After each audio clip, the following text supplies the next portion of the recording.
Bismillah. Assalamualaikum warahmatullahi wabarakatuh. Alhamdulillahi hamdan katsiran thayyiban mubarakan fihi kama yuhibbu rabbuna wa yardah. Asyhadu an la ilaha illallah wahdahu la syarika lah wa asyhadu anna Muhammadan abduhu wa rasuluhu amma ba'd. Jamaah Masjid Muhammad Ramadan, Bapak dan Ibu semuanya rahimani wa rahimakumullah. Mari kita lanjutkan kembali pembahasan fikih seputar Ramadan ini. Kali ini kita akan masuk pada fikih salat tarawih. Dikatakan tarawih, ya, dinamakan dengan nama tarawih karena di antara kebiasaan salaf, mereka dahulu bila salat 4 rakaat dari salat tarawih, maka mereka duduk untuk istirahat. Tarawih dari satu akar kata dengan istirahat. Itu karena mereka memperlama berdiri pada saat sholatnya, maka duduk istirahat setiap 4 rakaat untuk istirahat. Hukum sholat tarawih maka dia adalah sunnah muakkad, sunnah yang ditekankan untuk dikerjakan. Sejarahnya bisa jenengan baca bahwasanya dalam suatu malam dalam hadis Aisyah radhiyallahu taala anha, Rasulullah SAW keluar untuk salat malam di masjid. Lalu ada beberapa sahabat pun bermakmum kepada beliau. Pada malam kedua bertambah banyak. Maka pada malam ketiga Nabi SAW melihat mereka berkumpul untuk menunggu Rasulullah SAW. Maka melihat para sahabat berkumpul, maka Nabi SAW tidak keluar untuk mengimami mereka sholat malam sampai waktu subuh.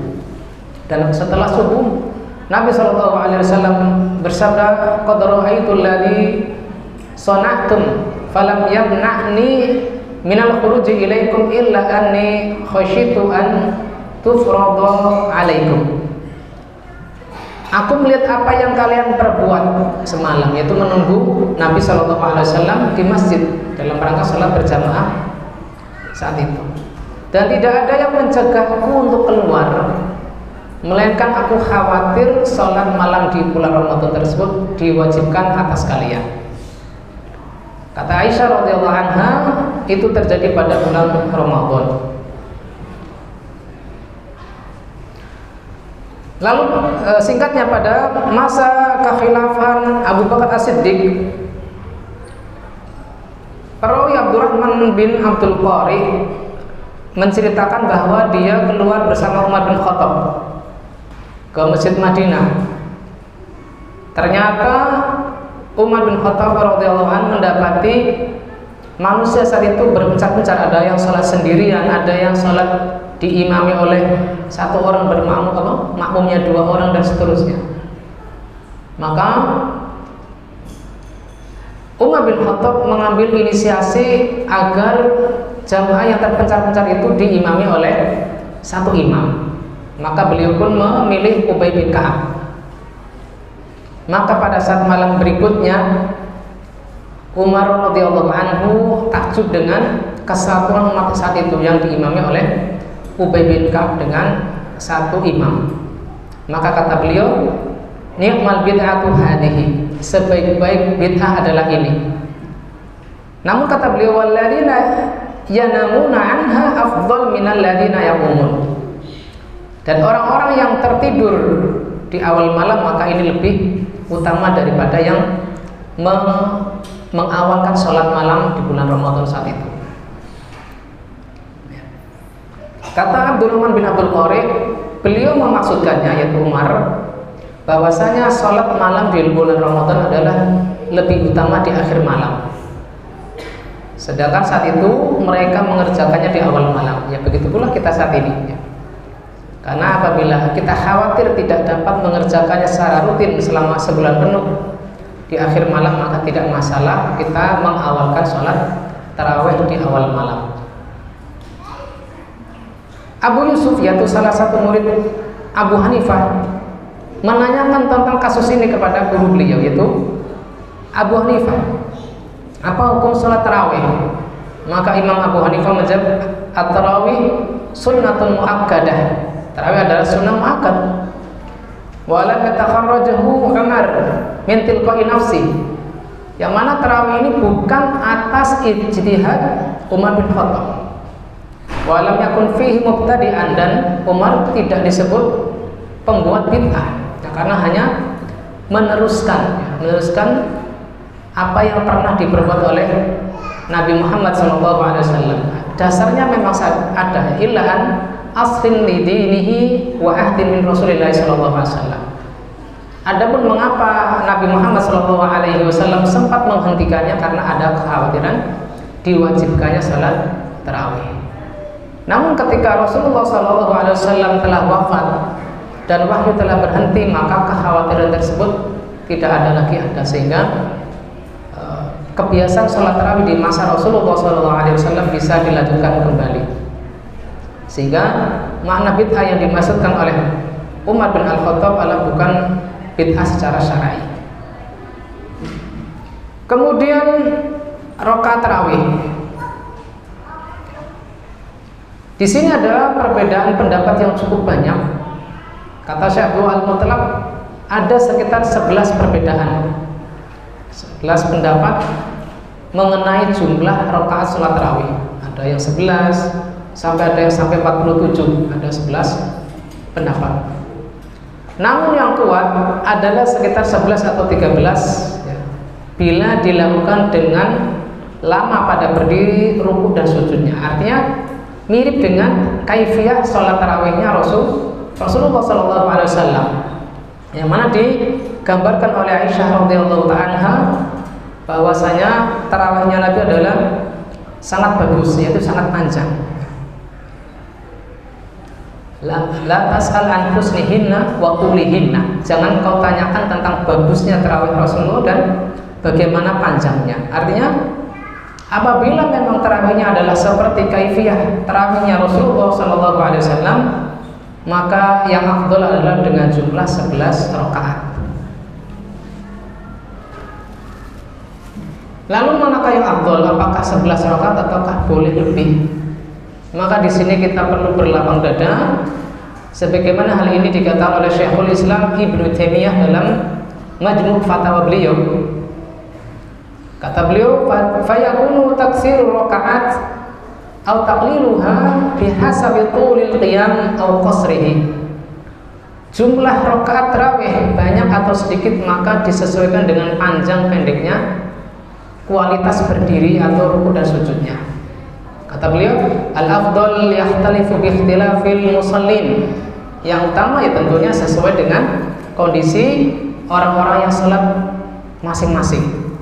Fa in kana fihim ihtimalu tulil qiyam fi 10 raka'atin wa salasi ba'daha, kama kana Nabi sallallahu alaihi wasallam li nafsihi fi Ramadan wa ghairihi. Apabila jamaahnya mampu melaksanakan salat tarawih dengan panjang, maka yang utama adalah 11 ataukah 13 rakaat. Ini yang afdal, sebagaimana Nabi SAW sendiri mengamalkannya. Wa in kanu la yahtamiluna fal qiyam bi 10 wal afdal. Tetapi apabila mereka tidak mampu berdiri lama, tidak kuat untuk berdiri lama, maka tidak masalah untuk ditambah lebih dari 11 rakaat. Dan ini kata Syekhul Islam adalah yang utama. Wa huwa alladhi ya'malu bi aktsarul muslimin, dan ini banyak diamalkan oleh kaum muslimin. Yang pada intinya kita tidak memasalahkan jumlah berapapun yang dilaksanakan oleh kaum muslimin, dengan catatan asal kualitas sholatnya adalah tetap tumakninah, entah itu yang 11 ataukah yang 23 rakaat. Bahkan Syekh Shalih Fauzan cenderung mengingkari bagi orang yang membatasi salat tarawih hanya 11 rakaat ya. Karena apa? Kualitas salatnya jauh berkurang dari kualitas salatnya Nabi SAW, yang mana digambarkan oleh para sahabat mereka sampai khawatir tidak kebagian waktu sahur ya. Sehingga apabila kita hanya membatasi 11 rakaat, maka kita hendaknya berusaha memperlama sholat tarawih kita. Nah, kemudian di sini disebutkan ulama sepakat bahwa sholat tarawih disyariatkan untuk duduk istirahat setiap 4 rakaat. Apa yang dilakukan ketika istirahat? Maka kita bisa membaca Al-Quran, bertasbih, atau mungkin beristighfar, atau cukup diam. Kemudian ulama juga berpendapat, ya jumhur, ini bukan ijma, bahwasanya yang lebih utama adalah dilakukan 2 rakaat 1 kali salam. Walaupun dinyatakan oleh hadis Aisyah adalah 4 rakaat, 4 rakaat itu maksudnya 4 rakaat istirahat, bukan 4 rakaat salam. Karena termasuk sholat malam yang mestinya dilakukan oleh orang muslim adalah masna-masna, itu 2 rakaat 2 rakaat. Bagaimana apabila istirahatnya imam itu cukup lama? Apakah makmum boleh mengisinya dengan sholat ringan? Maka sebagian ulama memakruhkannya, kecuali sholat sudah berakhir. Sholat sudah berakhir, maka dia bisa memisahkan diri dan mengakhirkan terakabah witir di akhir malam, tidak masalah. Di sini disebutkan bagaimana jika ada yang tidak salam setelah setiap 2 rakaat. Maka menurut Hanafiyah mereka membolehkannya, bahkan jika hanya dengan 1 salam untuk seluruh rakaat tarawih. Adapun Malikiyah memakruhkannya. Nah, ini yang syadid adalah dari kalangan Syafi'iyah, apabila disengaja dan memiliki ilmu, maka ini tidak sah. Lebih dari 2 rakaat lanjut berdiri lagi, tidak sah jika disengaja dan punya ilmunya. Tetapi jika tidak memiliki ilmunya, maka dihitung seperti sholat sunnah mutlak. Sholat sunnah mutlak. Sehingga sebagaimana yang tadi saya sebutkan di sesi pertama, khuruj minal khilaf aula. Maka hendaknya apabila kita sudah tahu ini, maka hendaknya kita ketika menjadi imam ataukah menjadi pengurus masjid, hendaknya kita meneladani bentuk atau kaifiyah salat malamnya Nabi itu masna-masna, 2 rakaat salam, 2 rakaat salam. Lah bukankah ada salat witir yang ada 3, 5, 7 itu bagaimana Ustaz? Maka dalam hal ini wallahu a'lam, apabila kita meniatkan sebagai salat malam, maka hendaknya 2-2. Berbeda apabila kita meniatkannya untuk sholat witir, maka ini bisa 9 rakaat sekaligus, 11 rakaat sekaligus. Tetapi apabila kita meniatkannya untuk sholat malam, sholat tarawih, maka 2 rakaat salam. Kemudian apakah ada panggilan? Maksudnya ada seruan untuk makmum berdiri? Maka di sini ada di Syafi'iyah mengatakan boleh ya adanya salatul jami'ah. Tetapi menurut Hanabilah maka ini tidak disunahkan. Tadi saya sebutkan apakah salat ringan untuk menunggu imam dibolehkan, maka di sini dikatakan makruh.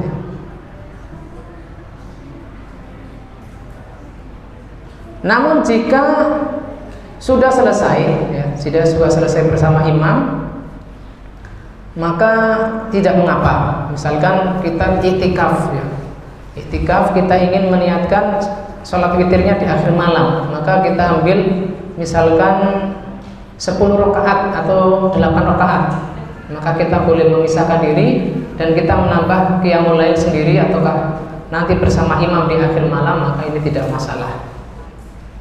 Adapun sekedar menambah rakaat ringan ketika imam istirahat dan akan menyusul kembali salat berikutnya, maka ini dimakruhkan oleh sebagian ulama.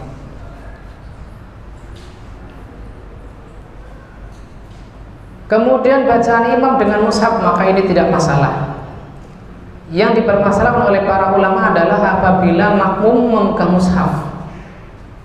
Ini ya dimakruhkan kecuali bagi makmum yang ditugasi untuk mengoreksi bacaan imam, sehingga tidak disarankan setiap makmum pegang mushaf untuk mengoreksi imamnya, kecuali satu orang atau dua orang yang sudah baik bacaannya, sehingga bisa mengoreksi bacaan imam apabila terlupa. Kemudian tentang sholat di belakang imam yang suaranya merdu, misalkan kita mau cari-cari masjid atau musala yang bacaan imamnya merdu, maka ini tidak masalah. Namun yang lebih utama adalah sholat di masjidnya sendiri, yaitu yang dekat dengan rumah dan mengikuti imam setempat, dengan catatan apabila sholatnya sudah tumakninah. Tapi kalau misalkan masjid di dekat rumah terlalu cepat dan kita khawatir tidak sah karena saking cepatnya, maka tidak masalah kita mencari masjid lain yang bacaan imamnya tartil dan gerakan sholatnya tumakninah.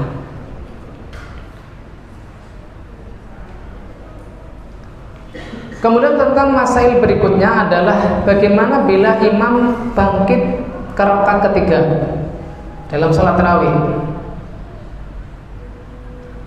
Bila karena lupa lalu ia ingat atau diingatkan oleh makmum, maka hendaknya dia duduk untuk tasyahud. Jika ia tidak kembali, maka sholatnya batal. Ini Syekh Abdul Al-Mutlaq cenderung mengikuti pendapatnya Syafi'iyah dalam hal sholat tarawih 2 rakaat.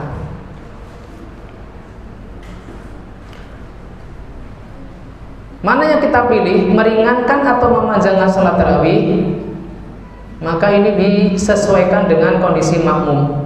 Ada sebagian yang terlalu cepat sehingga menghalangi tumakninah dalam sholat, dan ada pula yang sebaliknya, terlalu panjang sehingga makmum cenderung keberatan.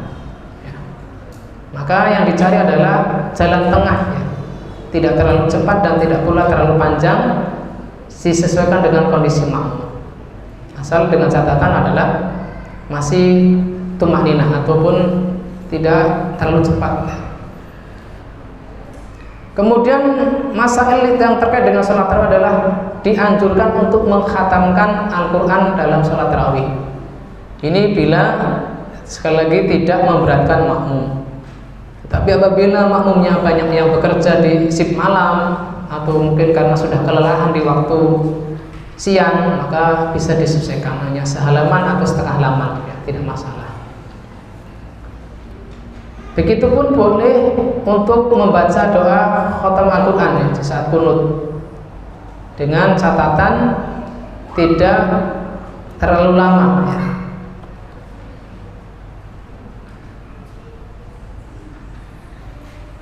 Itu kunut setelah witir.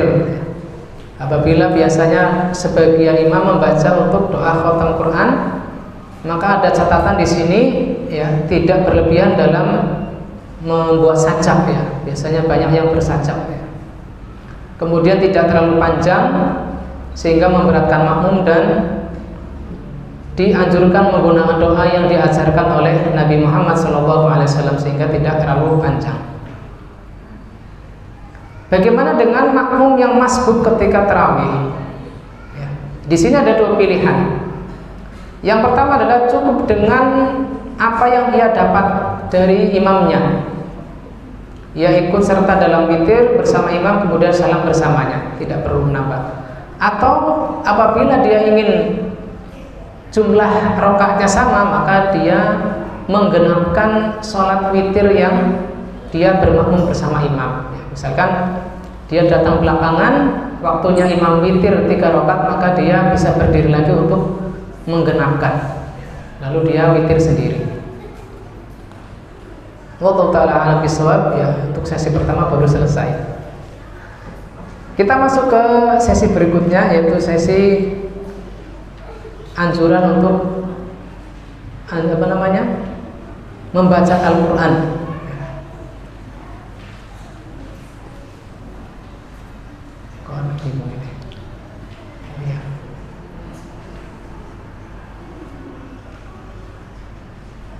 Gimana ini?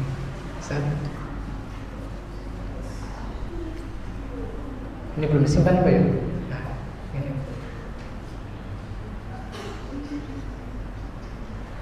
Carinya di mana? Itu sama. Oh ini udah. Terus? Pakainya apa itu? Adobe ya Ustaz?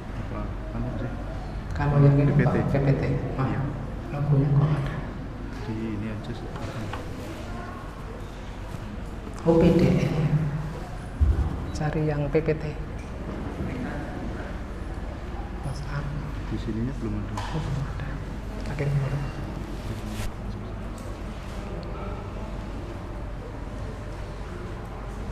Iya, mengirimnya PDF.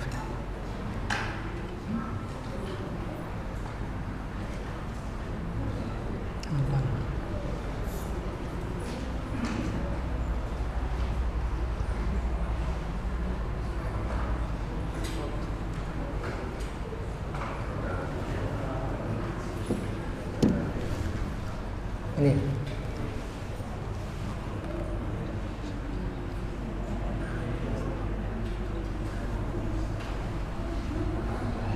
Di sesi kedua ini yaitu terkait membaca Al-Quran, iktikaf dan zakat fitrah.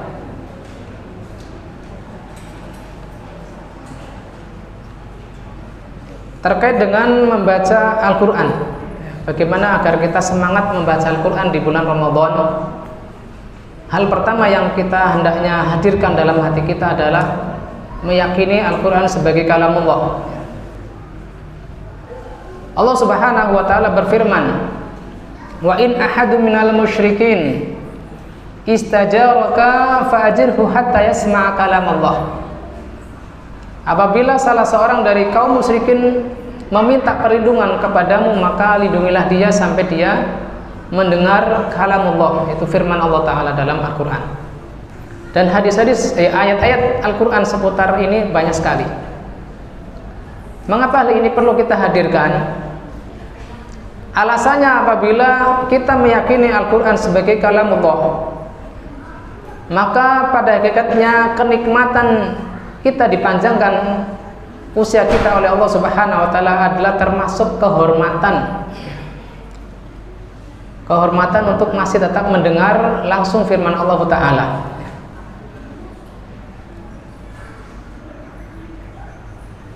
Membaca Al-Quran berarti kita berinteraksi langsung dengan firman Allah Ta'ala, yang mana firman Allah ini adalah tidak disusupi oleh kekurangan, sehingga memberikan perasaan dekat dengan Allah Subhanahu wa ta'ala. Kemudian alasan kedua, mengapa kita perlu meyakini bahwasanya Al-Quran adalah kalamullah, terutama di bulan-bulan Ramadan ini, ya, karena akan menambah keimanan dan ketenangan hati. Karena Nabi Shallallahu Alaihi Wasallam bersabda, "Rohima anfu abdin." Apa? Sungguh celaka seorang hamba, ya, ketika memasuki Ramadan, wansalakha minhu qabla an yughfar lahu. Sedangkan Ramadan berakhir dia dalam keadaan belum diampuni. Mengapa? Karena dia tidak memanfaatkan momen-momen Ramadan dengan ibadah-ibadah. Di antara ibadah-ibadah yang hendaknya tidak dilalaikan saat itu adalah berinteraksi dengan kalamullah, berinteraksi dengan Al-Quran.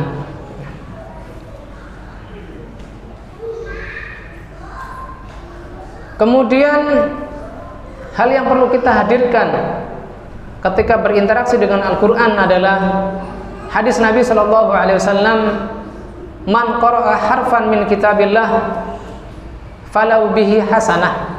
Barang siapa membaca satu huruf dari Al-Quran, kitabullah, satu huruf, maka dia mendapatkan satu kebaikan. Wal hasanatu bi asyri amsalihha, dan satu kebaikan itu dilipatkan dan menjadi 10 kali lipatnya. La aqulu alif lam mim harfun, kata Nabi, aku tidak mengatakan alif lam mim adalah satu huruf, akan tetapi alif satu huruf, lam satu huruf, dan mim satu huruf. Maka tentunya ini ketika kita baca di luar bulan Ramadan saja kita sudah mendapatkan keuntungan yang banyak, apalagi ketika masuk dalam bulan Ramadan. Maka hendaknya kita ightinam, ya, berlomba-lomba memanfaatkan waktu-waktu kita untuk bermuamalah dengan Al-Quran. Kemudian hadis lain yang hendaknya kita ingat, ya, yaitu sabda Nabi SAW, Innallaha yarfa'u bihadzal kitab aqwaman wa yadha'u bihi akharin. Sesungguhnya Allah Ta'ala mengangkat dengan Al-Quran ini beberapa orang, beberapa kaum, dan merendahkannya kaum yang lain.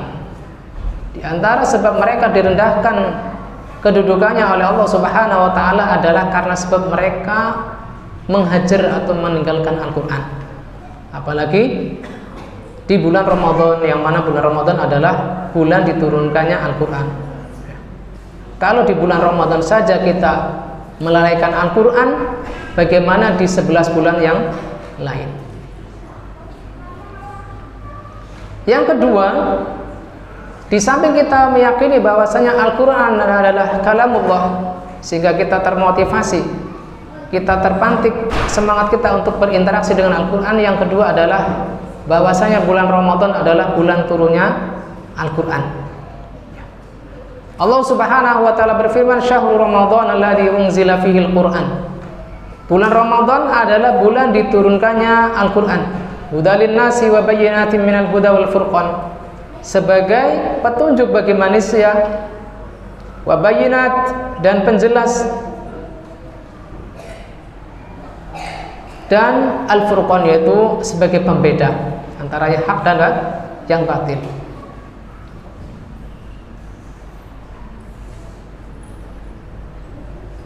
Yang kedua, ya, ketika kita tahu bahwasanya awal turunnya Al-Quran adalah pada bulan Ramadan, kita juga hendaknya meneladani kebiasaan Nabi Shallallahu Alaihi Wasallam, yang mana beliau biasa memurajaah bacaan beliau dengan Jibril pada bulan Ramadan.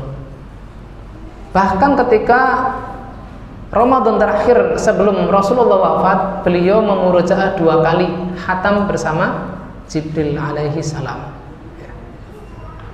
Sehingga apabila di saat-saat puasa kita tidak beralasan karena kita capek, kita lemah, lalu kita bersantai-santai, bahkan disibukkan waliyadzubillah dengan gawai-gawai kita.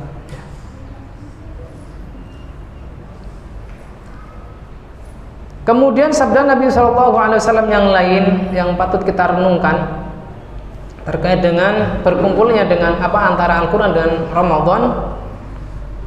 Nabi SAW bersabda, As-siyamu wal Qur'anu yashfa'ani lil abdi.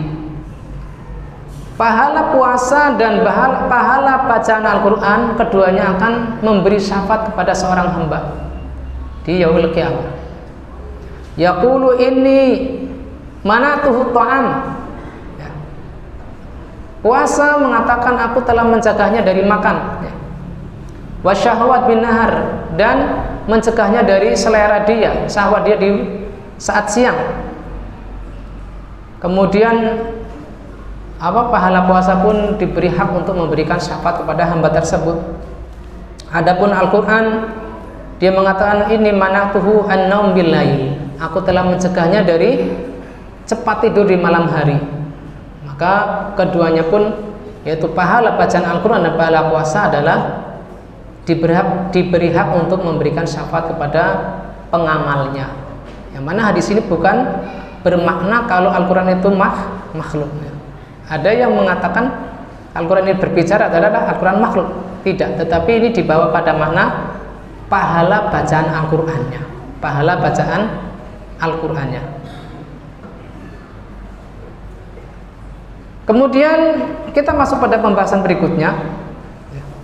Syekh Muhammad bin Shalih Al-Utsaimin dalam kitab beliau Majelis Ramadan membagi bahwasanya tilawah itu ada 2. Tilawah ada 2. Yang pertama adalah tilawah lafziyah, bacaan secara lafaz, dan yang kedua adalah tilawah hukmiyah. tilawah hukmiyah.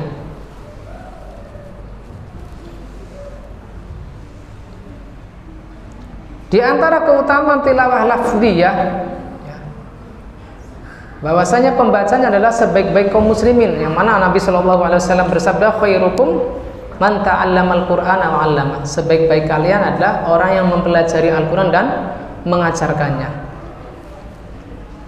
Kemudian yang kedua, dekat dengan para malaikat, terutama apabila kita lancar bacaan kita. Nabi Shallallahu Alaihi Wasallam bersabda, al-mahiru bil Qur'ani ma'as safaratil kiramil bararah. Orang yang mahir dalam bacaan Al-Qur'an, maka dia bersama dengan para malaikat al-kiram al-bararah, yang mulia lagi berbakti. Walladzi yaqra'ul Qur'an wa yatata'u fihi wa huwa 'alaihi syak lahu ajron. Adapun yang membaca Al-Qur'an dan terbata-bata dan dia mengalami kesulitan, dia dijanjikan dengan 2 pahala. Pahala karena bacaannya dan pahala atas kesulitannya dalam berusaha meninggalkan terbata-batanya dalam membaca Al-Quran. Sehingga dalam hal ini kita tidak boleh berkecil hati karena kita belum lancar membaca Al-Quran, atau mungkin karena nafas kita pendek-pendek, ya. Kita tetap bersemangat, terutama pada bulan Ramadan. Kemudian dimisalkan oleh Nabi Shallallahu Alaihi Wasallam semisal buah utrujah. Beliau alaihi salatu wasallam bersabda, masalul mu'min alladzi yaqra'ul Qur'an masalul utrujah. Permisalan seorang mukmin yang suka membaca Al-Quran adalah semisal buah utrujah. Ya, buah utrujah itu semisal buah jeruk. Rihuha tayyibun wa ta'muha tayyib. Aromanya wangi dan rasanya pun wangi. Wa mathalul mu'min alladzi la yaqra'ul Qur'an kamathalit tamrah. Adapun permisalan mukmin yang hatinya kuat dalam keimanan tetapi tidak hobi membaca Al-Quran adalah semisal buah kurma. Rasanya manis tapi nggak ada aromanya. Mana yang kira-kira kita mau pilih? Seperti buah utrujah atau buah tamr? Tentunya ya, sebagaimana yang dimisalkan oleh Nabi Shallallahu Alaihi Wasallam dengan permisalan terbaik. Kemudian keutamaan yang lain, ya, terkait dengan bacaan tilawah lafziyah adalah pahalanya akan datang pada hari kiamat sebagai pemberi syafaat. Ini sudah kita bahas hadisnya. Kemudian yang ke berapa itu? 1, 2, 3, 4, 5. Lebih utama dari nilai taqarrub dengan unta. Yang mana Nabi Shallallahu Alaihi Wasallam bersabda, afala yaudu ahadukum ilal masjid. Tidaklah salah seorang dari kalian pergi ke masjid, fayata'alamu fayaqra'u ayataini min kitabillah azza wa jalla khairun lahu min naqatain. Dia pergi ke masjid untuk sekedar membaca 2 ayat, itu lebih baik baginya daripada bersedekah dengan 2 unta. Wa salasun khairun lahu min salas wa arba'un khairun lahu min arba'. Dia membaca 3 ayat lebih utama daripada sedekah dengan 3 unta. 4 ayat lebih baik dari 4 unta, dan seterusnya. Maka tentunya nilai unta juga sangat mahal, tetapi ternyata 3 ayat yang kita baca, 4 ayat yang kita baca itu lebih utama dari sedekah dengan harta. Maka apa yang menyebabkan kita bermalas-malasan dari bermuamalah dengan Al-Quran? Apalagi apabila kita mampu membaca dalam 1 hari 1 juz, ada yang mungkin 3 juz, ada yang lebih dari itu, maka itu adalah karunia Allah Subhanahu wa Ta'ala yang Allah Ta'ala kehendaki bagi siapapun yang Allah Ta'ala kehendaki. Ada yang tidak mampu, maka hendaknya dia maksimalkan dalam amal-amal yang lain. Kemudian mendapatkan ketenangan, sebagaimana keumuman ayat ala bidzikrillahi tatmainnul qulub. Ketahuilah bahwasanya dengan berzikir kepada Allah Ta'ala maka hati menjadi tenang. Dan mana bacaan Al-Quran adalah salah satu dari zikir. Kemudian pahalanya sejumlah huruf-hurufnya ini sudah kita bahas, dan keutamaan yang lain.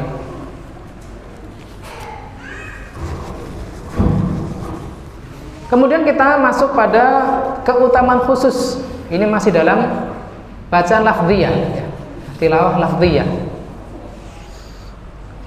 Di antaranya yang disebutkan dalam hadis Nabi Shallallahu Alaihi Wasallam adalah bahwasanya Al-Fatihah adalah rukun dari rukun sholat. La sholata liman lam yaqra bi Fatihatil Kitab. Tidak ada sholat bagi orang yang tidak membaca Al-Fatihah.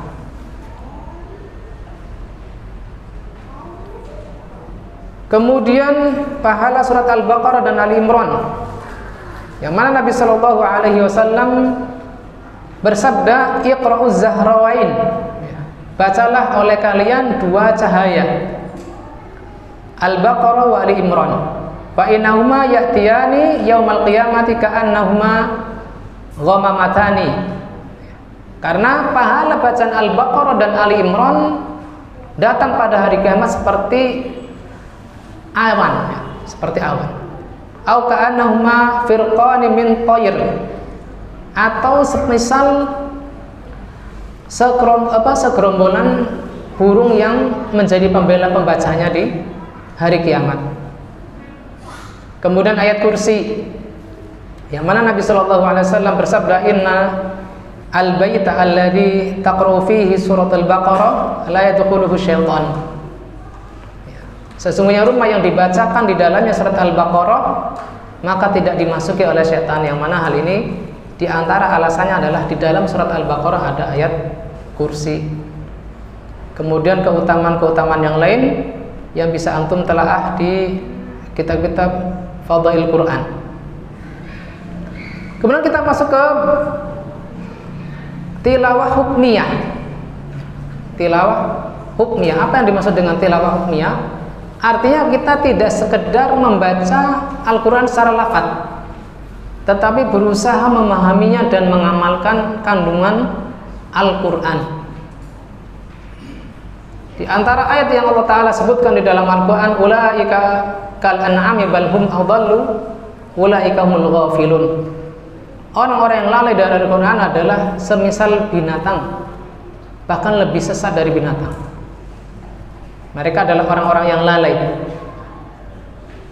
Di dalam ayat yang lain Allah Ta'ala berfirman, wa nahsyuruhum yaumal qiyamati ala wujuhihim, dan kami bangkitkan, kami kumpulkan mereka pada hari kiamat di atas wajah-wajah mereka. Umyaw wa bukma wa summa, dalam keadaan buta, dalam keadaan bisu dan tuli. Ma'wa lahum jahannam kullama khabat zidnahum sa'ira. Tempat tinggal mereka adalah di jahannam, setiap kali apinya hendak memadam maka kami tambah panasnya. Waliyadzubillah. Apa sebabnya? Karena mereka lalai dari atau berpaling dari Al-Quran. Allah Subhanahu wa Ta'ala berfirman, wa qalu qulubuna fi akinnatin mimma tad'una ilaihi wa fi adanina waqr.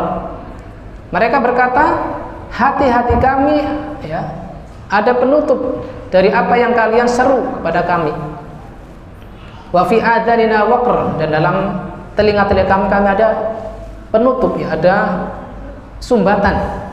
Wa min bainina wa bainika hijab, dan ada penghalang. Artinya mereka berpaling dari peringatan yang ada di dalam Al-Quran. Kemudian dalam ayat yang lain Allah Ta'ala berfirman menceritakan mereka, qala rabbirhim hasyartani a'ma wa qad kuntu basira. Ya Allah, mengapa engkau bangkitkan kami dalam keadaan buta padahal dahulu kami bisa melihat? Maka Allah Subhanahu wa Ta'ala menjawab, qala kadzalika atatka ayatuna fanasitaha wa kadzalikal yawma tunsa. Hal itu karena dahulu ayat-ayat kami datang kepadamu namun engkau melupakannya. Artinya bisa saja dia membacanya tetapi tidak mau mengamalkan isinya. Maka mereka pada hari kiamat dibangkitkan dalam keadaan buta. Dalam hadis yang semakna dengan hal ini diriwayatkan dari Ibnu Abbas radhiyallahu ta'ala anhuma bahwa Nabi sallallahu alaihi wasallam berkhutbah kepada manusia pada Haji Wada. Beliau bersabda, "Inna syaitana qad ya'isa an yu'bada fi ardikum." Setan itu telah putus asa untuk disembah di bumi kalian. Walakin radhiya an yuta'a fima siwa dzalik. Akan tetapi dia masih ridho, masih rela untuk ditaati dari selain disembah, diibadahi, ya. Mimma tahaqaruna min a'malikum, dari hal-hal yang kalian remehkan. Fahdharu, maka waspadalah, waspada dari meremehkan amal-amal yang semestinya kita amalkan. Semisal orang yang terbiasa membaca Al-Quran tetapi dia tidak membiasakan sholat malam. Bukankah sholat malam itu sunnah, Ustaz? Iya, benar. Tetapi apabila seseorang meninggalkan bil kuliah, sepanjang tahun dia tidak pernah sholat malam, maka dia terkena celaan, terkena dzam, ya. Maka hendaknya walaupun kita menganggap amal-amal sebagian adalah sunnah, tetapi bukan berarti untuk kita tinggalkan secara menyeluruh. Adapun masailnya sudah sebagian kita bahas, misal mengkhatamkan Al-Quran di bulan Ramadan, kemudian hukum membaca doa khutbah Al-Quran pun kita sudah bahas tadi. Kita masuk pada pembahasan berikutnya, yaitu tentang i'tikaf. I'tikaf adalah luzumu masjid li ta'atillahi biniyatin. I'tikaf adalah menetapi masjid untuk menaati Allah Ta'ala disertai niat. I'tikaf adalah melazimi atau menetapi masjid li ta'atillah, dalam rangka menaati Allah, bukan karena ingin tidur-tiduran, biniyatin, dengan niat i'tikaf. Artinya apabila di masjid berarti selain masjid tidak dianggap i'tikaf. Apakah itu di musola, di rumah, di pasar, di dalam bis atau kereta, dan seterusnya.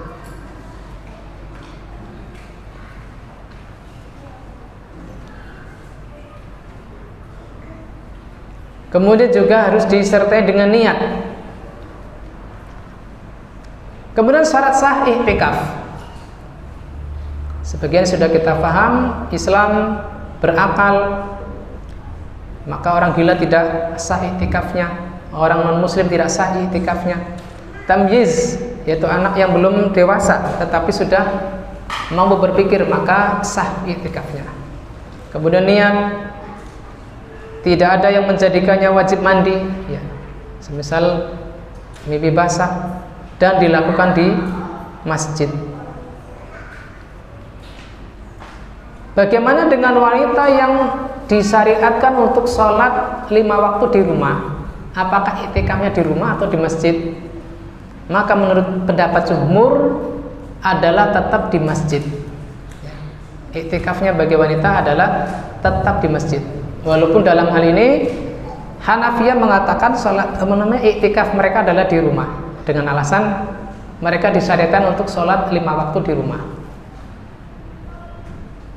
Tetapi kias mereka tidak tepat, ya. Alasannya adalah istri-istri Nabi SAW melanjutkan i'tikafnya Nabi adalah di Masjid Nabawi. Walaupun karena alasan menjaga maslahat, tidak menimbulkan fitnah bagi jamaah laki-laki, maka itu bukan menjadi alasan.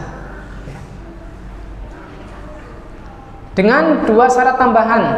Yang pertama adalah aman dari fitnah, ya, tidak menimbulkan ujian bagi kaum laki-laki yang sedang i'tikaf, dengan menjaga auratnya terpisah, kemudian suara mereka juga tidak dikeraskan.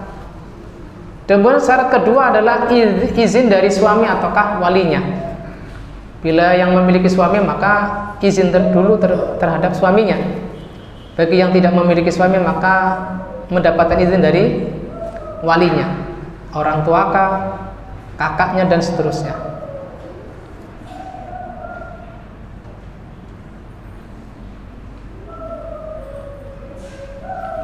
Kemudian kita masuk kepada rukun i'tikaf. Ada 4 rukun terkait dengan orang yang beriktikaf. Sebagainya sudah mirip dengan syarat sahnya, yaitu muslim, berakal, tamyiz. Kemudian bila wanita adalah terbebas dari haid dan nifas, atau laki-laki adalah bersih dari hadas besar. Kemudian disertai dengan niat. Kemudian dilakukan di masjid dan berdiam di dalamnya. Yang menjadi pembahasan berapa lama minimal dari berdiam di masjid. Ya, di sini ada perbedaan pendapat. Kalangan Hanafiyah mengatakan minimal sesaat atau sejam, sesaat ya. 5 menit, 10 menit, bila diniatkan iktikaf maka sah. Nah, ini yang agak berat adalah dari kalangan Malikiyah, mereka memiliki pendapat harus sehari semalam. Adapun kalangan Syafi'iyah dan Hambali hampir mirip dengan pendapatnya Hanafi, yaitu tidak ada batasan sehari atau semalam.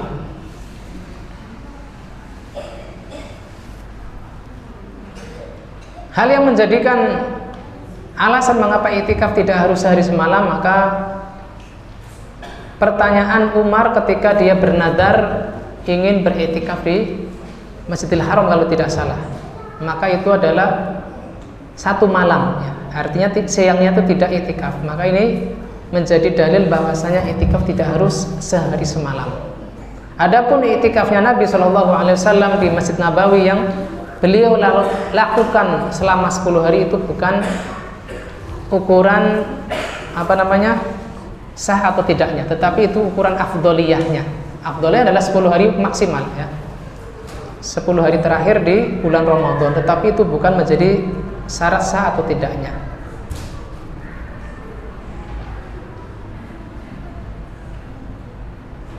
Tapi kita masuk pembahasan berikutnya, apakah disyariatkan puasa? Maka jawabannya adalah tidak. Jawabannya adalah tidak. Sebagaimana yang dilakukan oleh Umar setelah beliau meminta izin kepada Rasulullah SAW walaupun 1 malam, artinya siangnya tidak puasa. Apakah harus dilakukan berturut-turut? Jawabannya tidak, kecuali dia bernadar untuk melakukannya berturut-turut.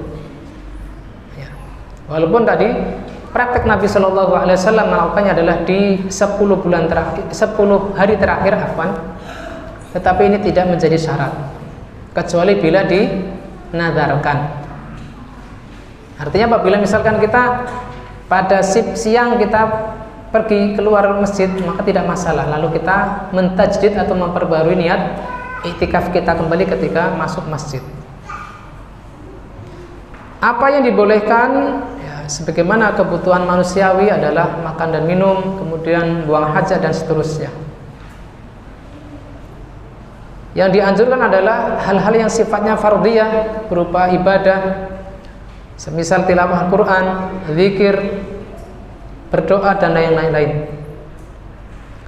Apa yang dimakruhkan? Sebagian ulama yang mana dalam ini adalah Malikiyah dan Hanabilah, kata mereka makruh bagi orang yang iktikaf sibuk dengan pembelajaran dan menghadiri mudzakarah ahli fikih, mudzakarah fuqaha. Tetapi dalam hal ini Syekh Abdullah Al-Mutlaq rahimahullah taala yang rajih adalah tidak masalah ya, tidak masalah menghadiri pembelajaran di dalam masjid ya, karena itu adalah termasuk bagian dari hal yang mendukung ibadah. Semisal orang yang tidak tahu fikih wudhu, maka boleh dilakukan kegiatan belajar mengajar di dalam masjid saat itu ya. Asal niatnya bukan untuk berdebat, bukan diniatkan untuk debat kusir di dalam masjid ya. Biasanya ini sangat potensial ketika sesama ikhwan datang, perbedaan ilmu ada di situ, maka biasanya ada yang saling menonjolkan diri. Maka ini hendaknya kita waspadai dan kita hindari. Kemudian pembatal iktikaf di antaranya adalah keluar dari masjid tanpa ada keperluan. Yang mana keluar dari masjid ada beberapa rincian.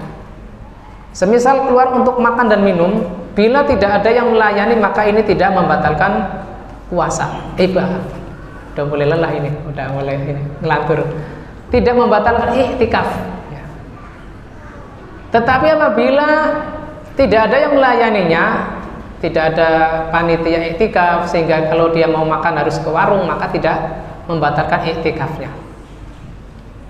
Kemudian salat Jumat di masjid lain, bila masjidnya tidak diadakan salat Jumat, maka ini tidak membatalkan iktikafnya.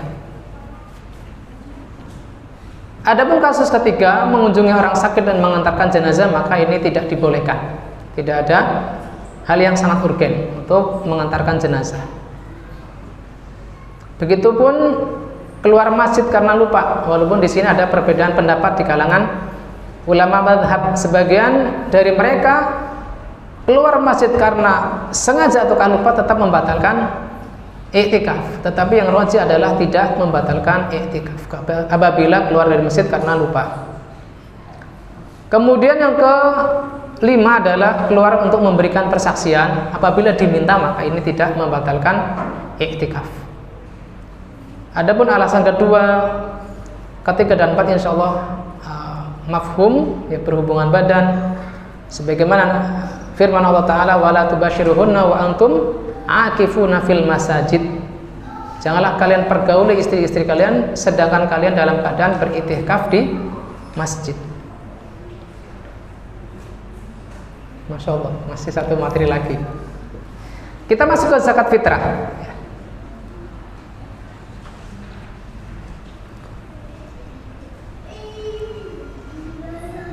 Asal penamaan zakat fitrah insya Allah mafhum.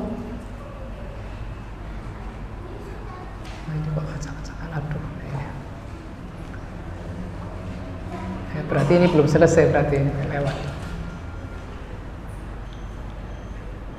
Antum baca saja di makalahnya, ya, ini belum ada revisi atau ralat, masih acak-acakan.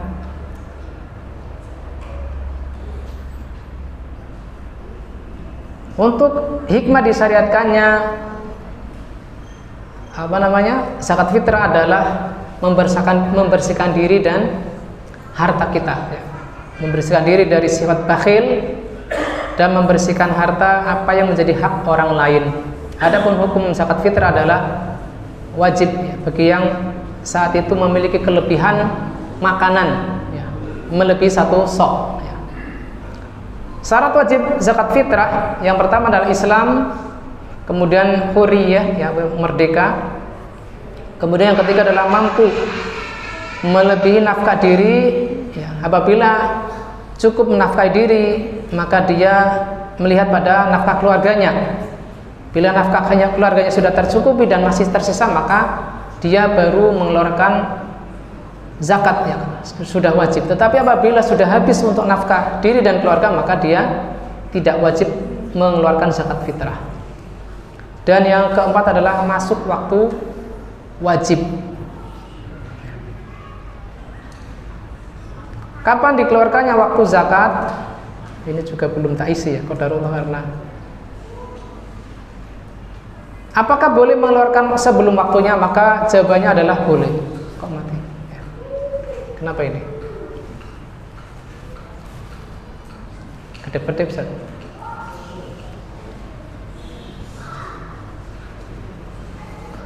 Jawabannya boleh antara 1 atau 2 hari sebelum masuk 1 Syawal.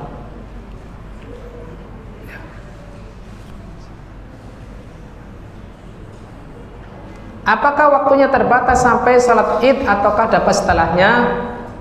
Maka di sini ada perbedaan ulama. Ya. Sesuai zahir hadis adalah terbatas sampai sampai sebelum salat Id. Adapun kata Nabi Shallallahu Alaihi Wasallam, apabila dikeluarkan setelahnya maka seperti sedekah pada umumnya. Tetapi di sini ada ulama yang masih menyatakan sah setelah sholat Id sampai batas waktu asar. Sampai batas waktu asar. Adapun setelah asar maka sudah dinyatakan tidak sah. Tetapi sahnya di sini adalah makruh. Ya. Sahnya di sini adalah makruh karena sudah melewati waktu sholat Id.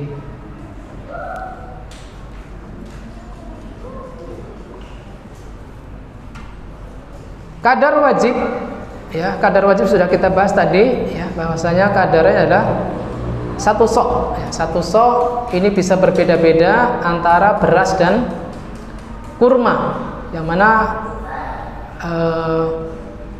para ulama kita di Indonesia mereka umumnya adalah mengambil ukuran sekitar 2,5 kilo ya, karena satu sok itu ukurannya seperti literan ya. Jadi nggak kelihatan Ustaz. Di sini kelihatan di laptopnya.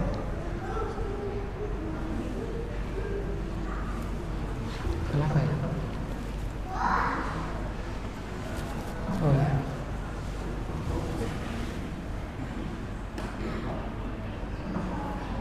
Nanti kita klik kayak gini aja ya.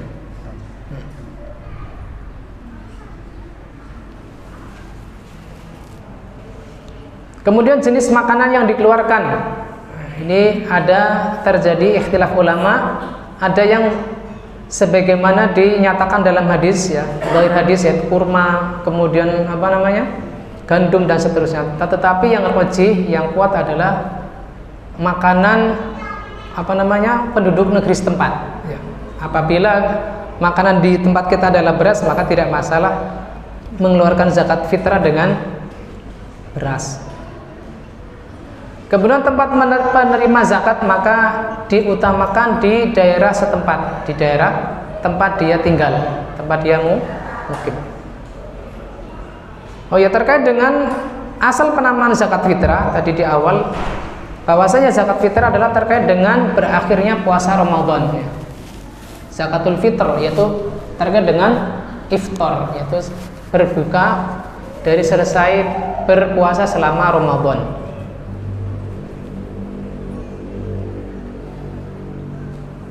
Siapa yang berhak menerima zakat fitrah? Maka di sini para ulama ada ikhtilaf, ada yang mengatakan 8 asnaf sebagaimana dalam zakat mal. Tetapi yang rajih wallahu taala alam bisawab adalah bahwa saya yang berhak menerima zakat fitrah adalah khusus fakir dan miskin. Bukan 8 asnaf yang disebutkan untuk penerima zakat mal. Ini anak perlu buka kitabnya ya, karena ini.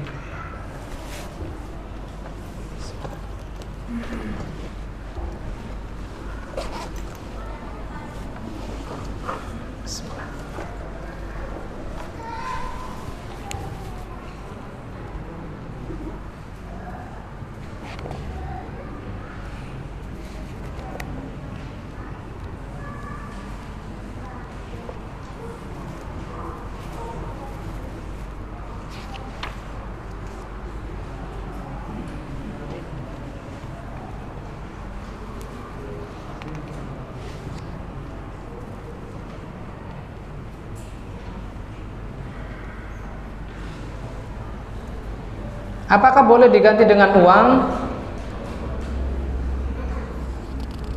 Maka yang rajih adalah tidak diganti dengan uang ya.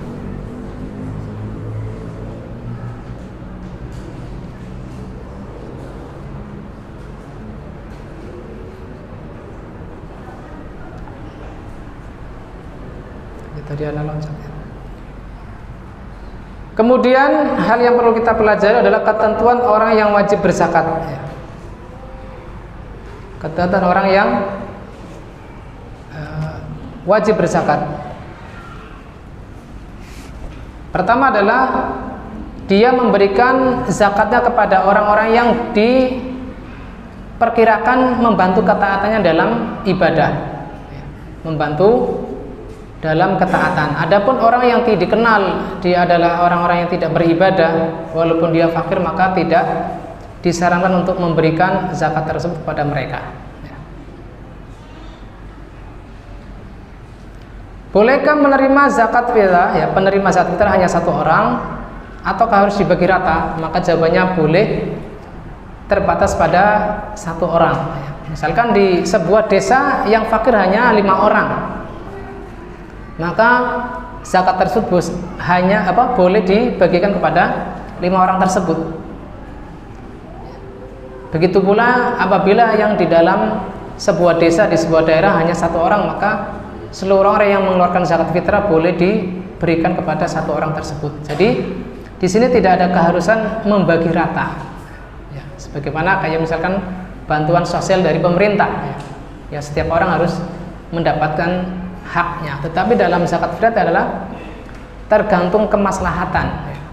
Ya, apabila orang fakir hanya mendapatkan beras 2,5 kilo dan dia tidak cukup untuk hari berikutnya, maka tidak masalah dia mendapatkan 1 karung dan seterusnya. Pembahasan terakhir, masih ada.